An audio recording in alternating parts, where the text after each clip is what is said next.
इसको बनाने के लिए हाफ लीटर के करीब दूध लिए। हाफ लीटर आधा किलो के करीब दूध लेने के बाद 3 अदद ब्रेड के स्लाइस है मेरे पास, और ये हम 1 घंटे के लिए इसको दूध के अंदर सोक कर देंगे। दूध के अंदर हम इसको भिगो देंगे और 1 घंटे के लिए इसको छोड़ देंगे। और ऐसा करना बहुत ज़रूरी है ताकि दूध जो है वो अच्छे से ब्रेड के अंदर चली जाए, और जब हम इसको खीर के अंदर ऐड करें तो इससे बहुत अच्छे से वो घुल जाए और खीर का हिस्सा बन जाए। उसके बाद जी मैंने लिए हैं चावल, तकरीबन 4 खाने के चम्मच मेरे पास चावल है। और चावल जो है वो उनको भी मैंने 1 घंटा पहले पानी में भिगो दिए। 1 घंटा पहले पानी में भिगोना बहुत ज़रूरी है ताकि जब हम इसको ग्राइंड करें तो अच्छे से चावल जो है हमारे ग्राइंड हो जाए। तकरीबन 1.5 किलो के करीब दूध के अंदर हम इस खीर को तैयार करेंगे। 1 किलो के करीब मैंने दूध लिया। 1 किलो दूध लेने के बाद ये घर का हालिस फुल फैट मिल्क है। इस दूध को लेने के बाद इसके अंदर जो है अच्छे से उबाल आ चुके हैं, दूध फुल बॉयल हो चुके हैं। अब यहाँ पे हम चावल जो है जिस पानी के अंदर मैंने भिगो के रखे थे उसी पानी समेत अच्छे से इसको ग्राइंड कर लिए। और अब वेट करेंगे कि चावल फुल कुक हो जाए। जैसे चावल आपको लगे कि बहुत अच्छे से नरम हो चुके हैं, कुक हो चुके हैं, यहाँ पे थोड़े से बादाम मैंने ऐड किए। बादाम ऐड करने के साथ ही ब्रेड जो है वो भी ऐड कर देंगे। ब्रेड ऐड करने के बाद अगर आपको लगे कि ब्रेड जो है वो अच्छे से दूध का हिस्सा नहीं बनी या अच्छे से नहीं घुली तो आप हैंड ब्लेंडर का इस्तेमाल कर सकते हैं। काफ़ी देर 10 से 25 मिनट तक पकाने के बाद खीर जो है उसके अंदर थिकनेस आ गई है। जब आपको लगे कि खीर के अंदर थिकनेस अच्छे से आ चुकी है तो आप यहाँ पे इसके अंदर खोया ऐड कर सकते हैं या मिल्क पाउडर ऐड कर सकते हैं।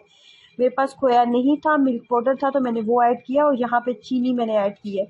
अब इसके अंदर चीनी जो है वो अपना पानी छोड़ेगी, और चीनी का पानी जैसे ड्राई हो जाएगा और मुझे लगेगा कि खीर के अंदर एक अच्छी सी थिकनेस आ गई है, तो उसके बाद हम इस खीर को फ्लेम को बंद कर देंगे और इस खीर को किसी भी बाउल में निकाल लेंगे। टेस्ट में बहुत मज़े की बनी थी, ट्राई कीजिएगा, अपना एक्सपीरियंस मेरे साथ ज़रूर शेयर करें।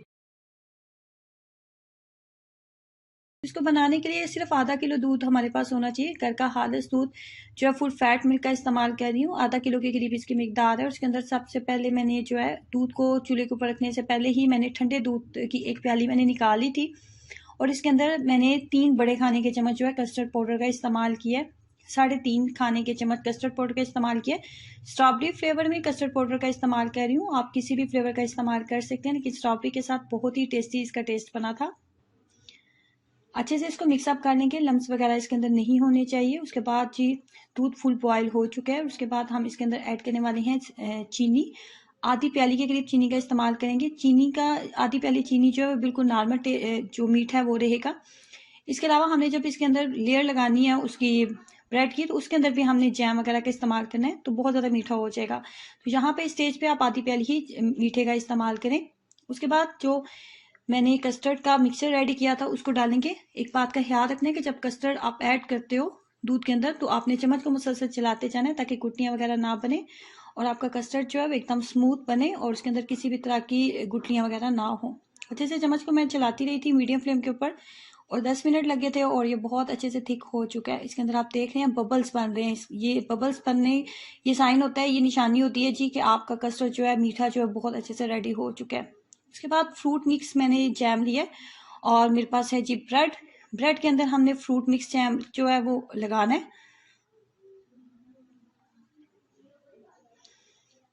तकरीबन 4 से 5 स्लाइस जो है ब्रेड के मेरे इस्तेमाल हुए थे। बहुत ज़्यादा थिक लेयर नहीं लगाएंगे, बस नॉर्मल से ही लगाएंगे और तमाम स्लाइसेस के ऊपर मैं लगा लूँगी। स्लाइसेस के ऊपर लगाने के बाद हमने इसको ट्रायंगल शेप में जो है इसको कट कर लेंगे, कुछ इस तरह।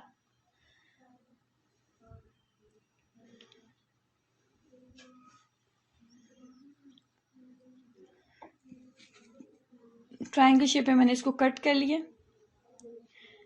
जब कस्टर्ड आप इस तरीके से ब्रेड के साथ खाएंगे ना, उसके अंदर जैम लगा होगा तो ट्रस्ट में बहुत ही मज़ेदार सा टेस्ट आता है और बड़ी आसान रेसिपी है और झटपट आप इसको बना सकते हैं। कस्टर्ड खाना हर एक को बहुत पसंद होता है, सबका ही फेवरेट होता है, लेकिन अगर आप ब्रेड के साथ इस तरीके से ट्राई करेंगे तो ट्रस्ट में आपको ज़्यादा पसंद आएगा। कस्टर्ड को पहले जब आप इसके ऊपर लेयर्स लगाने लगे तो इसको बहुत ज़्यादा ठंडा होना बहुत ज़रूरी है। कस्टर्ड को मैंने 1 घंटा पहले बना के रख दिया था, फाइनली ये तैयार हो चुका है। गरम गरम कस्टर्ड को ब्रेड के ऊपर ना डालें, इससे आपको ब्रेड जो है बहुत ज़्यादा नरम हो जाएगी और खाने में टेस्टी नहीं लगेगी। बनाने के लिए 2 किलो के करीब मैंने दूध लिया था। ये घर का खालिस दूध है, डब्बा पैक दूध बिल्कुल भी नहीं है। मीडियम फ्लेम के ऊपर इसको मैंने रख दिया था और इसके अंदर हम 2 से 3 उबाल आने का वेट करेंगे और जैसे इसके अंदर 1 से 2 उबाल आ जाएगा तो हम इसके अंदर डालने वाले हैं सब्ज़ इलायची का पाउडर। 1 टेबलस्पून के करीब इसके अंदर ऐड करूँगी सब्ज़ इलायची का पाउडर। फाइन पाउडर ऐड कीजिएगा, दाना या छिलका बिल्कुल भी ऐड नहीं करना आपने। पाउडर जब बना लें तो उसको स्टेन अच्छे से कर लें ताकि पाउडर ही आपको मिले, उसके अंदर दाना वगैरह बिल्कुल नहीं होना चाहिए क्योंकि हमें सब्ज़ इलायची की अच्छी सी खुशबू चाहिए। उसके बाद 5 से 6 लेने हैं ब्रेड के स्लाइस। अगर बचे हुए पड़े हैं तो बहुत ही बेहतर है। 5 से 6 ब्रेड के स्लाइस होने चाहिए और उसके बाद उसको करना है सिंपल ग्राइंड। 2 किलो अगर दूध है ना तो उसके अंदर जो है 5 से 6 ब्रेड के स्लाइस की रेशियो जो है बिल्कुल मुनासिब रहेगी।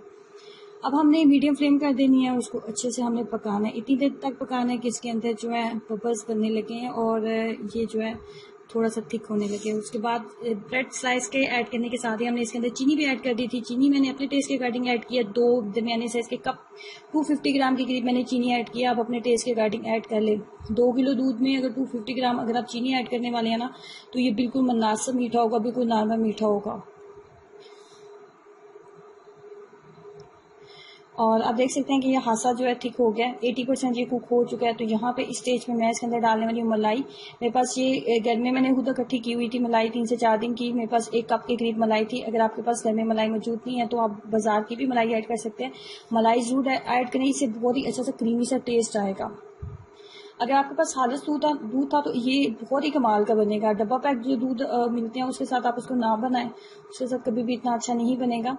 अगर आप डब्बे वाला दूध इस्तेमाल करने वाले हैं तो ओल्ड पर्स का आप इस्तेमाल करें, वो बेस्ट होता है। जब आपने मलाई ऐड किया तो उसी दौरान मैंने इसके अंदर बादाम और पिस्ता भी ऐड कर लिया था। आप देख रहे हैं कि थोड़ा सा पाउडर फॉर्म में भी है, थोड़ा मोटा मोटा भी है, तो आप भी इसी तरीके से डालें। और जब हम खाते हैं तो मुंह में जब इसका हल्का सा टेस्ट आता है ना बादाम का और पिस्ते का तो बहुत ही मज़े का टेस्ट फील होता है। फाइनली बिल्कुल ये जो है कुक हो चुका है तो मज़ीद मैं इसको अपने ही पकाऊंगी। और मैंने जो ये सारा कुल्फ़ा रेडी किया ना इसको मीडियम फ्लेम के ऊपर रेडी किया। लो फ्लेम मैंने बिल्कुल भी नहीं की थी, बस मीडियम फ्लेम के ऊपर मैं इसको चम्मच को चलाती रही और इसको मैंने पका लिया। 15 मिनट के लिए इसको टाइम दूंगी कि ये अच्छे से ठंडा हो जाए। 15 मिनट के बाद आप देख रहे हैं कि इसके ऊपर एक बलाई सी आ चुकी है और ये आना बहुत ज़रूरी है। 15 मिनट के लिए इसको किसी भी आप छलनी वगैरह से कवर करके रख दें ताकि अच्छे से ये ठंडा भी हो जाए, उसके ऊपर बलाई भी आ जाए। इसको अच्छे से मिक्सअप करने के बाद किसी भी प्लास्टिक के बोल वगैरह में इसको डालेंगे और सारी रात के लिए मैंने इसको छोड़ दिया था। ये ईद के फर्स्ट डे मैंने बनाया था और हमारे घर में जितने भी गेस्ट आए थे उनको सबको बहुत पसंद आया था ये। और सबको ऐसे ही लग रहा था कि ये हमने शायद बाज़ार से मंगवाया, तो हमने बाज़ार से बिल्कुल भी नहीं मंगवाया था। और मैंने अभी देखें आपके सामने इसको रेडी किया। तो अचानक से अगर आपके घर में कोई गेस्ट आने वाले हैं तो फिर भी आप इसको बना सकते हैं। और बच्चों को तो ऐसी चीज़ें खाने में बहुत ही पसंद होती हैं, तो आपने इस रेसिपी को ज़रूर ट्राई करना है और अपना एक्सपीरियंस मेरे साथ ज़रूर शेयर करना है। बनाएंगे इसको बनाने के लिए सबसे पहले हमने लेनी है ब्रेड के 4 स्लाइस। ब्रेड के 4 स्लाइस करने के बाद उनको करेंगे इस तरीके से पीसेस में करने के बाद हमें नंबर 2 पे चाहिए मिल्क। आपने तकरीबन अगर 3 मग के करीब दूध लिए तो आपने इसको इतनी देर तक पकाना है कि 3 का जो हाफ है 1.5 मग आपके पास दूध जो है वो रह जाना चाहिए। पकाने का तरीका कार ये होता है कि हल्की आंच के ऊपर आपने इसको रख देना है और हल्की आंच के ऊपर इसको आपने कम से कम 1.5 घंटा 1 से 1.5 घंटा हमने इसको पकाना होता है ताकि इसके अंदर जितना भी एक्स्ट्रा पानी है ना वो खत्म हो जाए। अब मैंने ब्रेड के स्लाइस और दूध को दोनों को अच्छे से ग्राइंड किया है। ग्राइंड करने के बाद इतनी देर तक 1 मिनट इसको ग्राइंड किया कि अच्छे से दोनों चीज़ें जो है मिक्सअप हो जाए। उसके बाद 2 मिल्क क्रीम के मैंने पैकेट्स लिए थे। एक जो मिल्क क्रीम का पैकेट था वो 200 ml का था और मैंने तकरीबन 2 पैकेट लिए थे, तो 400 ml मिल्क क्रीम का मैंने इसके अंदर इस्तेमाल किया। ओलपर्स के जो मिल्क क्रीम है ना वो सबसे बेहतरीन होती है। अगर आप उसका इस्तेमाल करेंगे तो रिजल्ट ज़्यादा अच्छा मिलेगा। उसके बाद लास्ट पे हमने इसके अंदर ऐड करना होता है कंडेंस्ड मिल्क। कंडेंस्ड मिल्क जो है वो एक जो टिन पैक मिलता है ना नॉर्मली बेकरी से 100 रुपीज़ का पहले तो मिला करता था, अब जो इसकी मार्केट प्राइस है वो 200 हो चुकी है। तो मैंने इसे फेंक ही डाला था और ये नॉर्मल मीठा था, मतलब बहुत ज़्यादा मीठा नहीं था, बिल्कुल नॉर्मल मीठा था जितना हम लोग नॉर्मली खाते हैं। और एक जो डिब्बा है वो बिल्कुल काफ़ी होगा। उसके बाद हमने करना है इसको अच्छे से 2 मिनट हमने अच्छे से इसको ग्राइंड करना है ताकि तमाम चीज़ें अच्छे से मिक्सअप हो जाएं। तमाम चीज़ें जब अच्छे से मिक्सअप हो जाएंगी तो उसके बाद कोई भी प्लास्टिक का बर्तन आपके पास मौजूद है तो उसके अंदर आप इसको डाल लें।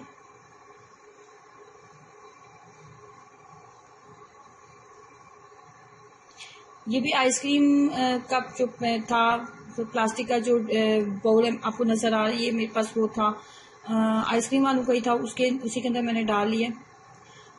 उसके ऊपर डालेंगे थोड़े से पिस्ता और बादाम। और ऐसी मतलब इस कुल्फ़ी को ज़रूर ट्राई करें जिनको काफ़ी ज़्यादा शिकायत होती है कि उनके बच्चे जो हैं वो दूध नहीं पीते, उनके बच्चे जो हैं मिल्क क्रीम नहीं इस्तेमाल करते, मतलब कोई भी जो उनके बच्चे जो हैं दूध वगैरह से रिलेटेड चीज़ें इस्तेमाल नहीं करते। और कुल्फ़ी एक ऐसी चीज़ है जो कि बच्चा कभी भी कुछ भी नहीं खाता, वो कुल्फ़ी और आइसक्रीम वगैरह जो वो नॉर्मली वो बच्चे बहुत शौक से खा लेते हैं। तो ऐसी मदद जो है ऐसी रेसिपी को बहुत आसानी से ट्राई कर सकते हैं। ग्राइंडर जो है वो हर घर में मौजूद होता है और जितनी मैंने चीज़ें इस्तेमाल की हैं वो भी नॉर्मली किचन में मौजूद होती हैं। और कंडेंस मिल्क भी बहुत इजीली बेकरी शॉप से मिल जाता है और अफोर्डेबल है, इसकी प्राइस इतनी हाई नहीं है कि आप इसको अफोर्ड ना कर सकें। तो ऐसी मदद के लिए ये एक बेहतरीन रेसिपी है। मैंने इसको जो है ओवरनाइट इसको मैंने रखा था, ये कम से कम 12 घंटे ये जो कुल्फ़ी है ये लेती है तैयार होने में, तो आप इसको 12 घंटे ज़रूर दें। और इसमें एक बात का आपने ख्याल रखना है कि इसको आपने कवर करके रखना है, इसको इस तरह आपने नहीं रखना। अगर इस तरह रखेंगे तो फिर अच्छा रिजल्ट नहीं मिलेगा। मैंने इसको कवर करके रखा था और 12 घंटे मैंने इसको दिए थे और 12 घंटों के बाद जो रिजल्ट था वो बहुत ही मज़ेदार था। 12 घंटे गुजर चुके हैं और सुबह 10 बजे के करीब मैंने इसको खोला था और ये फाइनली बहुत अच्छे तरीके से तैयार हो चुकी थी।